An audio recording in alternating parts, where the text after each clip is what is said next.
Dear Sandra and Malcolm Newson, it is with a heavy heart that I must inform you of the death of your daughter, Dawn Newson. John rubbed his eyes. He never had gotten used to these letters. Technically, it wasn't his job anymore. Hell, technically speaking, he had absolutely no business doing this. Still, due to the circumstances surrounding her death, I am not sure what you will be officially told. I am not sure what you will hear. That is why I am sending this message. You deserve to know the truth, what actually happened. John clenched his jaw as he wrote. Each word was just another indictment of his failure. He had let Dawn down. He fucking knew that he should have just grabbed her and dragged her away from that goddamn desk and had her reassigned, but no. He was too busy playing bullshit politics to bother taking care of his men. And now she was dead. "You okay, John?" Skippy asked as she walked into his makeshift office with a cup of coffee and put it down on his desk. "You look like shit." "I feel like shit, Skippy," John said quietly. "I let her down. Hey, she was a grown woman. She made her own decisions. Don't forget that," Skippy said as she put her paw on John's shoulder. "She was the one who got into bed with that spider. From what I hear, she—" "You don't know what that bitch is like," John said quietly. "If she sets her sights on you, you're fucked." "She set her sights on you, didn't she, and you aren't fucked? Well, at least by her anyway," Skippy chuckled. "She isn't some god, John. She is just another dime store despot. That's all she is, and that's all she will ever be." She rubbed his shoulders. "We're gonna see to that." "Doesn't do Dawn any good, though, does it?" John said through his clenched teeth. "And it won't do the God only knows how many other people that are going to fucking die because of her little plague." "People?" Skippy said with a raised eyebrow. "I didn't think you guys considered Porky's humans." "You know what I fucking mean," John replied wearily. "Whether or not they are human is a semantics game I have neither the time nor energy to play. A lot of people are going to die badly, and a lot of them have done absolutely nothing wrong. Whether they are human or not doesn't matter. I am, and we don't play that shit." John took a sip of his coffee and looked up at Skippy, trying to smile. "Darling," he said as he rubbed his face in the fur of her arm, "I really need to finish this letter to Dawn's parents, and I'm going to be in a piss-poor mood for a little while. I appreciate you trying to help, but right now I just need to be alone while I finish this." "Okay, John," Skippy said with a smile as she leaned down to kiss him. "I'll be here if you need me." With that, Skippy turned and left the room. Skippy walked into the main room of the safe house where the rest of the crew was assembled. Most were cleaning their weapons or going over their power armor. Ariana walked up. "So," she said somewhat unpleasantly, "you and the Colonel, huh?" "Yeah," Skippy replied. "There a problem?" "Only jealousy." Peter, a burly, olive-skinned man, laughed. "The Sergeant Major has had a hard-on for the Colonel since day one." "Oh, go and fuck yourself, Tic-Tac," Ariana said, gesturing at him with her pinky finger as everyone laughed. "Bet that's why you took this bullshit embassy gig in the first place," Peter said, still laughing. "Wasn't it?" "I know it wasn't your love for the fucking feds." "Shut up! And I'm a grower, not a shower," Peter said with more laughter. "It's not tiny, it's just shy, that's all." "I hate to break it to you, sugar," Carlinta said with a smirk as she was calibrating a suit's servos. "I've seen you in the morning. Even by Kalesh standards, it isn't much to brag about." Everybody burst into laughter except for Skippy, who was just standing there a little confused. "The Kalesh have tiny peckers," Stephen, in a quite loud voice, explained. "I prefer the term efficiently designed," Toby chuckled. "I have never had any difficulty with what nature has provided me." "That's 'cause you are packing some serious tuber, Gunny," Carlinta laughed, her eye stalks waving back and forth. "I beg your pardon," Toby said in an offended tone. "Oh, come on," Carlinta laughed. "You can't keep a taproot like the one you got tucked away a secret. Kalesha's talk, you know. I hear it's almost human." "Oh, really?" Ariana asked with a grin. "Come on, Gunny, give us a peek." "Do not try to deflect your discomfiture upon me, Ariana," Toby bristled. "I believe the topic of discussion is your unrequited lust for the Colonel, isn't it?" "Meh," Ariana said dismissively. "The Colonel can yiff whoever or whatever he wants. I don't fucking care." "Yiff?" Skippy asked. Ariana tapped a few characters on her tablet. Here, she said as she handed it to Skippy. Skippy broke out into a fit of giggling as she scrolled through the images. Oh, this is fantastic, she snorted. Hey, this one kind of looks like me, she exclaimed, holding up the tablet.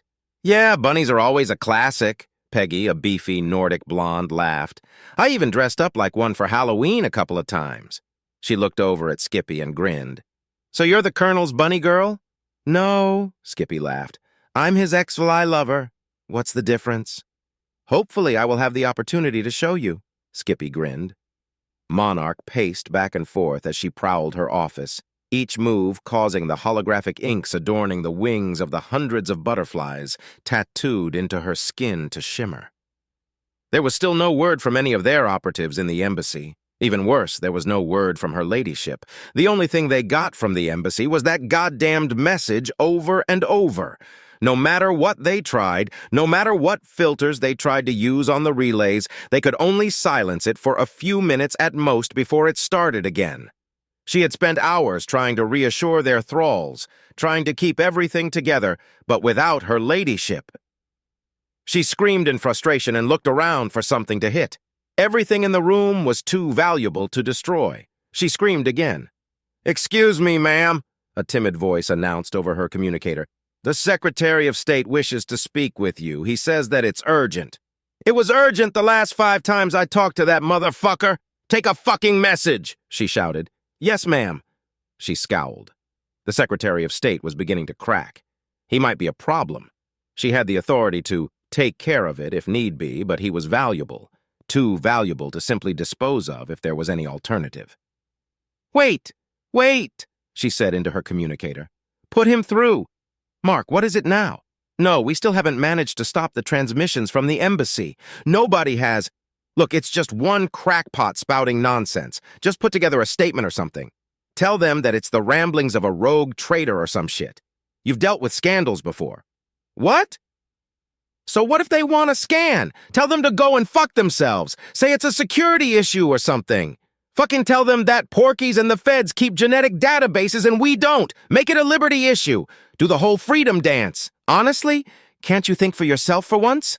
Sigh again with this nonsense? Her ladyship herself has taken the treatments. If there was any risk at all, do you honestly think she would have... I know they have Crimson on tape saying that shit, but we don't see what's going on behind the scenes, do we? It wouldn't surprise me if she was drugged or something. Calm down, Mark. As long as you keep receiving the treatments, there is absolutely nothing to worry about. I am taking the treatments too, you know. If there was anything wrong with them, do you think I would... Mark, we have had this exact same conversation how many times now? You and your wife are perfectly safe. There is absolutely nothing to be concerned about. This John person is just trying to scare you, and it sounds like he is doing a pretty damn good job of it too. Just find that asshole and shut him down. We can make him say whatever we want him to once we get our hands on him, right? Focus on that. Find him, and this can all go away. Until then, we just play things smart and do some basic damage control. We have most of the media in our pocket, and we are already working up some really nice smear pieces. They are going to make a Porky out of that asshole. It will all be okay, Mark. Let us and the spin doctors work our magic. Everything is going to be fine. You'll see. Have we ever let you down? Look, Mark, the only way this can break is if we do so just stay strong and ride this out, okay? Now just take a few deep breaths and relax. If you do, you will see this really isn't that big of a deal. Right. We can handle this, and we will. Now you try to have a good afternoon and feel free to give me a call whenever you need, okay? And I promise I will tell you the second we hear from her ladyship. Tell the missus hi for me. Bye, Monarch snarled as she terminated the call. When it comes time to dispose of that asshole, I shall claim the pleasure for myself, she thought as she kicked her chair across the room. Oh, shit! Did she hear it crack? God damn it, that's an antique! The door opened, and Marrow walked in. Any word? Monarch asked urgently. Nothing, Marrow replied. I have sent one of our best ships into the Federation where it will hide in a dead system near their capital.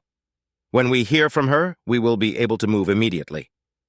Do you think, Monarch asked quietly, do you think she's all right?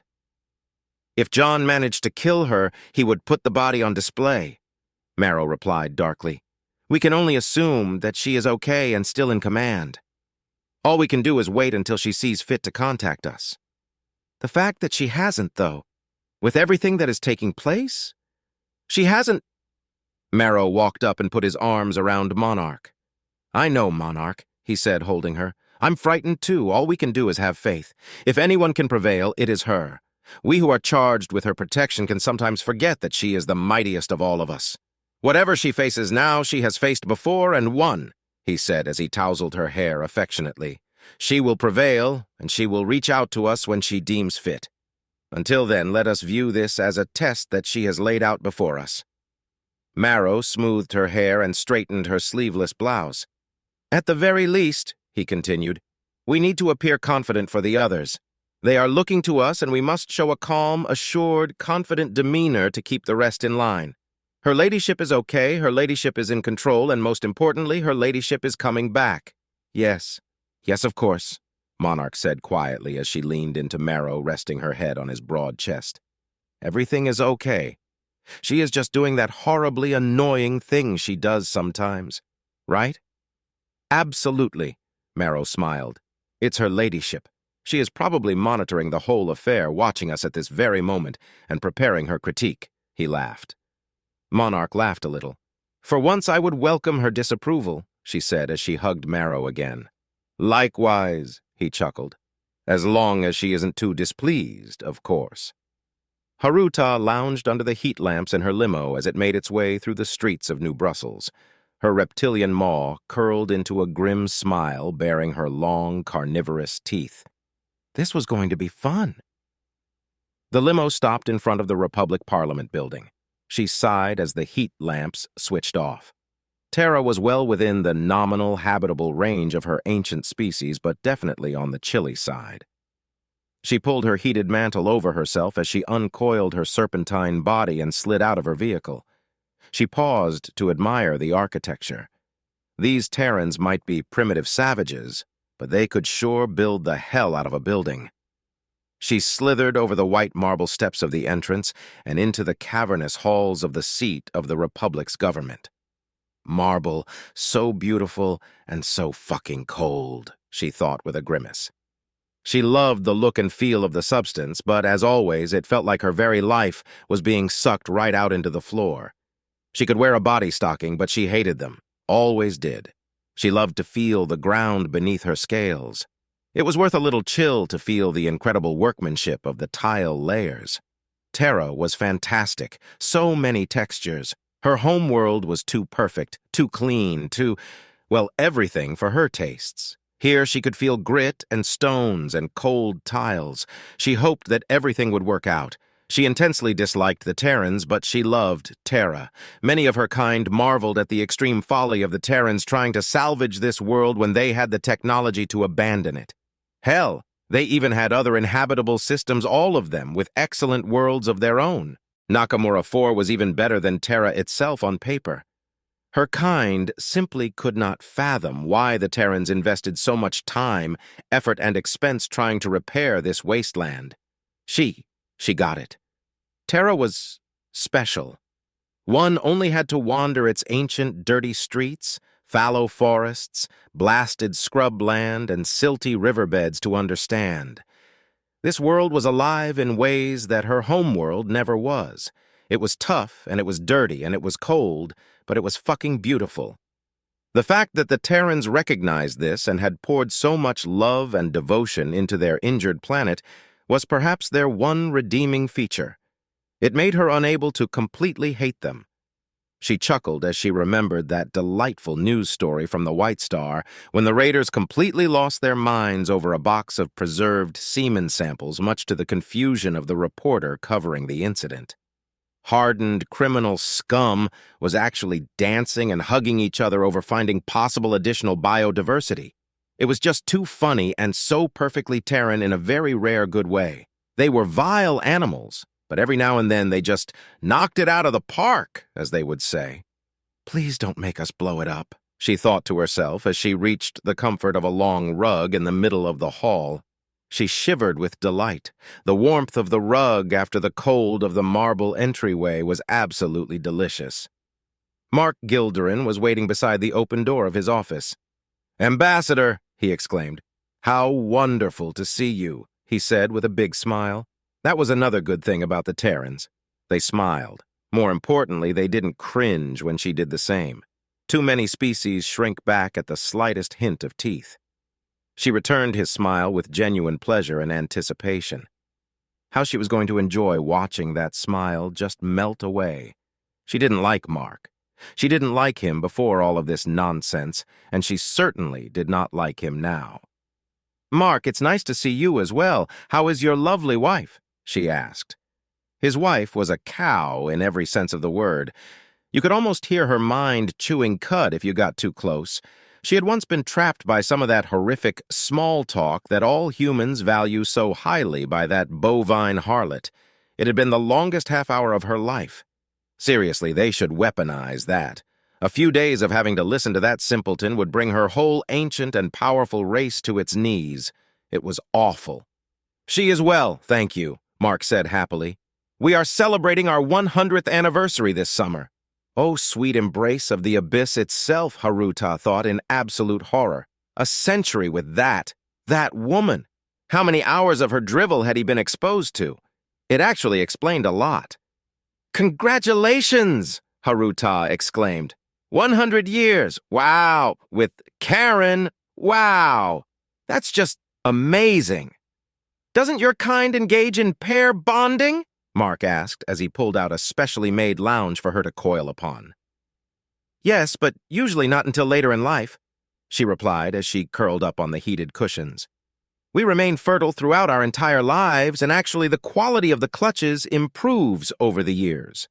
Raising children and what you call marriage is what we do in retirement, where we can pass down our entire lifetime of wisdom and experience to our young." "But spending most of your life alone sounds horrible," Mark said.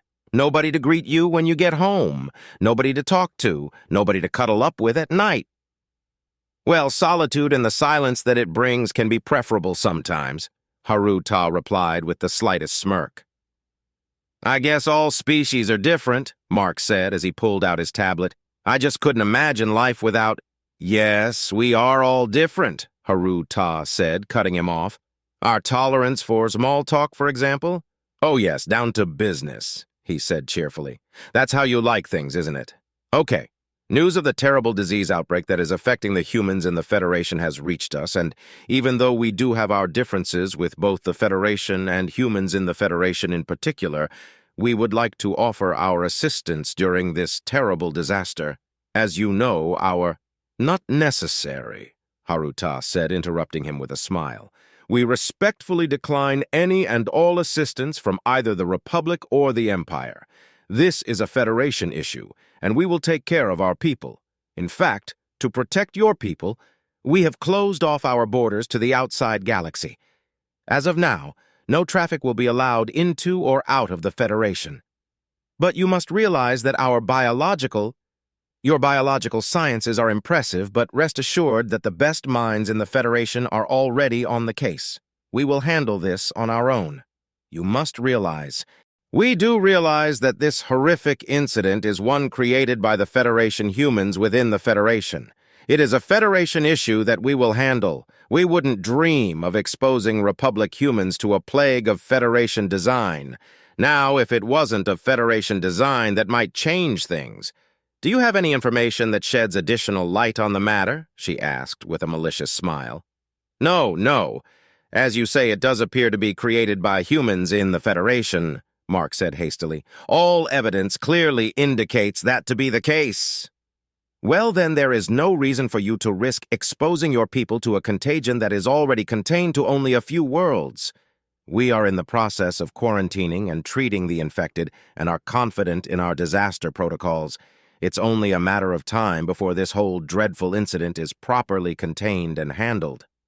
But the loss of human life is potentially catastrophic. A Terran losing sleep over dead porkies? This goes far beyond concepts like Terran, Federation, and Imperial. A contagion of this severity threatens all human life in the galaxy. We must. Let's just cut the crap, shall we?" Haruta said with a toothy sneer. "There is no way in hell that we are going to let you assholes use our people as guinea pigs. It's not going to happen.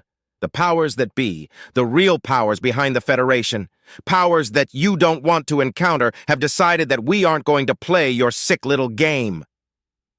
"What the hell are you talking about?" "You think we don't know?" Haruta sneered. "We know all about your little immortality treatment. We know you and your lovely wife have received it along with a truly depressing number of other people in the Republic. We know that it is flawed and that your boss, your real boss, is desperate to figure out a fix. We know that the plague was engineered by her and released via modified youth treatments to key figures in the Federation, as well as by her agents actively releasing the pathogen into human population centers across Federation space. This is all being done for the sole reason of creating a vast number of humans with the symptoms of the cellular degradation. That is all of your ultimate fate, so that they can be researched en masse by the top medical and scientific minds of the galaxy, in hopes that collectively they can create what Patricia's own researchers cannot. A fix for the terrible mistake that she has made." Mark recoiled as if he had been struck. How much of this was true? The treatment was flawed. It couldn't be. Patricia herself had the treatments, right? Monarch wouldn't lie to them, would she? "If you are referring to the ramblings of a clearly unhinged individual, then you surprise me, Ambassador," Mark replied. "Oh yes, the entire Federation just decided to base its entire treatment of this situation just on the testimony of one Terran asshole," Haruta said sardonically. "Do you honestly think we are that fucking stupid? I know how your media likes to portray us, but you of all people should know better. We know about the youth treatments.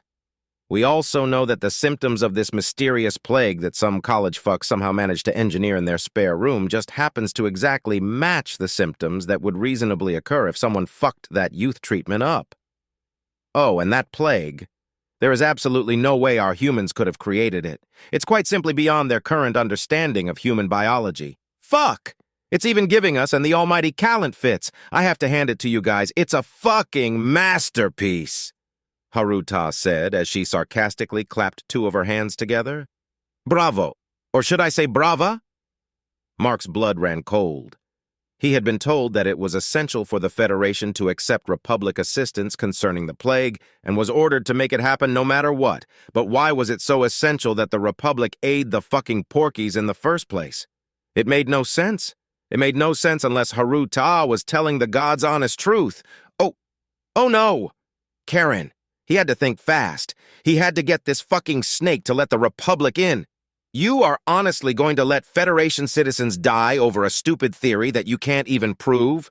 Let's focus on facts. The plague is real. Your citizens are dying, and we are willing and able to help. To refuse us isn't only the height of folly, it's pure evil." Haruta just tossed her head back and roared a savage roar. Startled, Mark shoved himself away from his desk and leapt to his feet. Sorry, Haruta said after a moment. "That was true parvou laughter. I've never done it in your presence before. Forgive me. It can be disconcerting to those not familiar with it." She chuckled. "Evil. Good one. A fucking Terran lecturing me on good and evil. That's almost as funny as the thought that such concerns have any bearing on decisions of state in the first place." She leaned forward. "You want to focus on facts? Fine. Here are some facts. Fact. The humans in the Federation are a small population. Their contribution to the overall productivity and welfare of the Federation is almost non-existent. Fact. Despite their small contribution, they have been nothing but a major pain in our asses from day one. Fact. Every single human in the Federation could die, and it would have absolutely no impact on the Federation as a whole. One system, one very minor system, would be seriously impacted, and one other would feel their loss but quickly recover. Fact. After the Republic War, many of our member species directly blame the humans for that war and the massive loss of life and property that resulted. Even we are calling them porkies these days. Nobody will miss them," she said with a grin. She paused and looked Mark right into the eyes. "Killing off the fucking porkies? Awesome. That bitch just did us a favor. We aren't working on a cure. We are just locking them up and letting this whole thing burn out."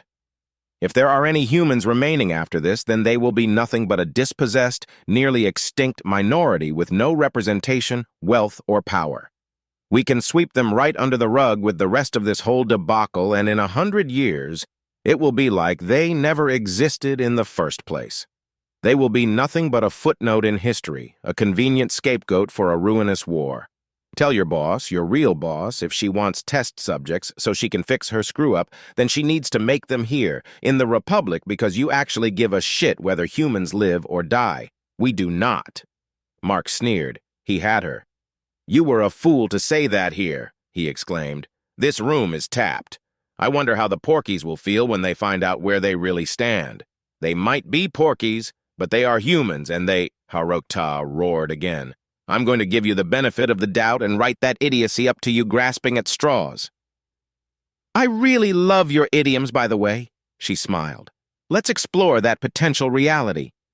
I will be chastised and condemned for my hateful words and promptly fired. That might suck for me, except we are a true post-scarcity society. Being recalled to my world in penniless disgrace will instantly give me a lifestyle much nicer than the one I endure here. I will miss Terra, though. This planet is just so wonderful. You suck, but your world— Oh, she coughed discreetly. Sorry, I digress. I pay the price for my big mouth and get sent home in disgrace. Oh, woe is me. Then all of this comes to the attention of the Federation public. We have no choice but to agree that, yes, the plague is of Terran origin, not Federation. Then we will prove its Terran origin along with its true source, Patricia Hu. We then toss the ball in your court. You can then either give us your boss, kiss further treatments goodbye, and then watch your wife slowly rot to death, or you can refuse and we declare war, real war, way ahead of schedule before any real work can be done on the fix, and once again, Karen rots. Haruta bared her teeth in a display of aggression.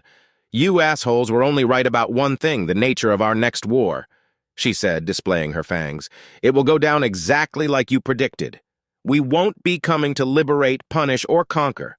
Our goal will be the complete and total extinction of all life in the Republic.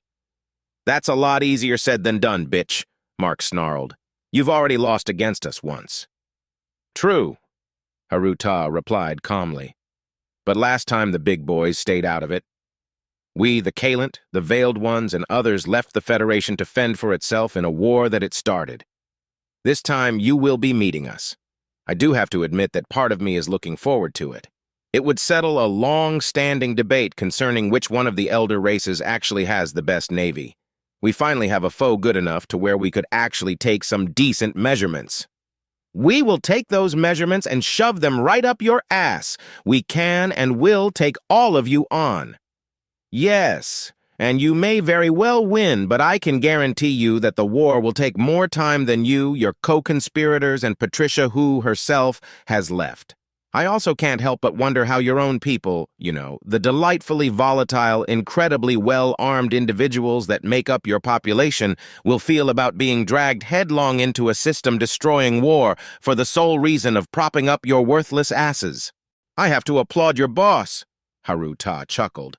The fall of the Republic will go exactly as Patricia Hu predicted, except for one tiny little detail. None of you will be around to rebuild that Terran empire of your dreams. You will all either rot to death or be put up against the wall by your own people, so go ahead, release the tapes. I find long delays distasteful and would much prefer if we just started this already. Mark just sat there in stunned silence. She leaned back on her heated cushion. You probably don't have the authority to actually make a decision on your own, so I will give you the courtesy of returning to my embassy so you can run crying to your mommy and she can tell you what to do. Oops, that's right. You can't reach her, can you? I wonder what is going on in our capital right now, don't you? She asked with a huge fang-laden grin. Haruta uncoiled herself from the wonderful lounge he had made for her. Lovely visiting with you as always, Mark, she smiled. Be sure to say hello to Karen for me. I do so hope you both can celebrate that anniversary this summer. Should you still be breathing, I will be sure to send something really nice. Mark just watched helplessly as Haruta slithered away. He managed to wait a few seconds after she was out of earshot, and then he snarled and grabbed his communicator. Yes, This is Secretary of State Mark Gilderon. Put me through to Monarch immediately." As Haru-Ta left Parliament, she paused and looked up at the beautiful blue sky, and then intentionally slithered over some leaves and sighed. She closed her eyes and prayed, "Please, gods of my ancestors, hear my plea. Please protect this world. The Terrans are assholes, but please, this wonderful planet, don't have it suffer once again. Also, and I can't believe I'm asking for this, but help that asshole John win." She opened her eyes, crawled into her limo, switched on the heat lamps, and sulked. What a mess. She pulled up the latest human news from the Federation and winced at the images of the quarantine encampments. What a horror. There had to be another way, but damned if she could come up with one. If only they could bring down this whole conspiracy before too many died, then they could get the Republic involved. Maybe then they would have a chance, especially if the Republic researchers were actually free of any influence from Patricia Hu and her little friends. She closed her eyes again. "Gods of my ancestors, hear my plea. Be with our humans. They are assholes, but they are our assholes, and I will miss the little shits if they are gone. Besides, they really piss off the Terrans. That has to be worth something, right?"